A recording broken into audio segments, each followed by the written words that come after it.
In this quick tip video, I'll be showing you how to create a return to top link, or a link that when clicked on, returns the user to the top of the browser window.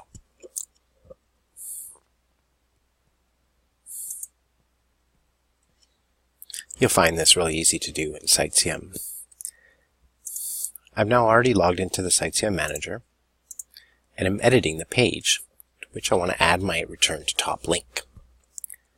The first step is to type out the link text you would like the user to click on, which will return them to the top of the browser window. In this example, I've typed out the text return to top.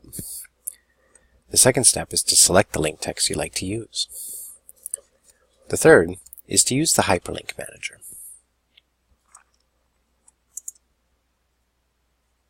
In the URL field, we're going to enter a very specific character which is recognized by browsers as the top of the browser.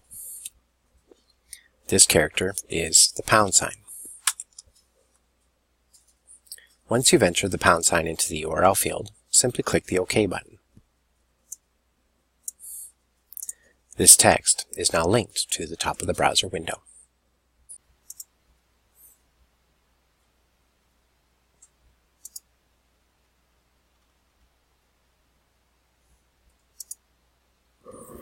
Thanks again.